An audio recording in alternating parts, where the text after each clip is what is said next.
ಹೆಸರು ಹೇಳ್ಕೊಂಡು ಅಲ್ಲಿ ಸಹ ತಿಂತಾ ಇದ್ದಾರೆ. So really great. ನಿಮಗೂ ಜೋರಾಗಿ ನಾನು ಇಲ್ಲಿಂದಲೇ ಒಂದು ಕ್ಲಾಸ್ ಕೊಡ್ತಾ ಇದ್ದೀನಿ. ಸ್ಪೆಷಾಲಿಟಿ ನಿಮ್ಮ ಹತ್ರ ಇದೆ ಅಂತ. ಸೊ ಓಕೆ, ಈಗ ಹೆಚ್ಚಿನ ಸೀನಿಯರ್ ಸಿಟಿಸನ್ ಇದ್ದೀರಿ, ಜಸ್ಟ್ ಸ್ಟ್ಯಾಂಡ್ ನಿಂತ್ಕೊಳ್ಬೋದಾ? ಸೀನಿಯರ್ ಸಿಟಿಸನ್ ಅವರಿದ್ದಾರೆ.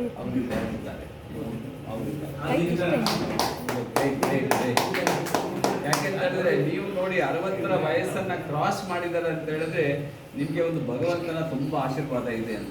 ಯಾಕಂದ್ರೆ ಈ ಪ್ರಪಂಚದಲ್ಲಿ ಈಗ 60 ಕ್ರಾಸ್ ಮಾಡೋದಂದ್ರೆ ಅದು ದೊಡ್ಡ ಗ್ರೇಟ್ ಅಂತ ಅರ್ಥ. ನೀವೆಲ್ಲ ಕ್ರಾಸ್ ಮಾಡಿ ಇದ್ದೀರಲ್ಲ, ಆದ್ರೂ ಇನ್ನೂ ಜಾಸ್ತಿ 60 ಕ್ರಾಸ್ ಮಾಡಿ 70 ಕ್ರಾಸ್ ಮಾಡಿದವರಿದ್ದಾರ ಕೈ ಎತ್ತಿ. ವಾ, very good, very good. 80 cross ಮಾಡಿದವರಿದ್ದಾರೆ, 80 years ಪ್ಲಸ್ ಯಾರು ಇಲ್ಲ. ನೀವು ಕ್ರಾಸ್ ಮಾಡ್ತೀರಿ, ಯಾಕಂದ್ರೆ ನಿಮ್ಮ ಮುಖ ನೋಡಿದ್ರೆ ಗೊತ್ತಾಗ್ತದೆ ಅಷ್ಟು ಆರೋಗ್ಯ ಇದೆ ನಿಮ್ಮ. You will cross it, no problem. Okay, ಈಗ ನಾವು ಬಂದಿರೋದು ಆರೋಗ್ಯದ ಬಗ್ಗೆ ಮಾತಾಡ್ಲಿಕ್ಕೆ. ಎಷ್ಟು ಜನರಿಗೆ ನಿಮ್ಮ ಹತ್ರ ನಾನು ಕೇಳೋದು, ಅದರ್ವೈಸ್ ಕೆಲವು ಟೈಮ್ ಏನಾದ್ರು ಮೋಡ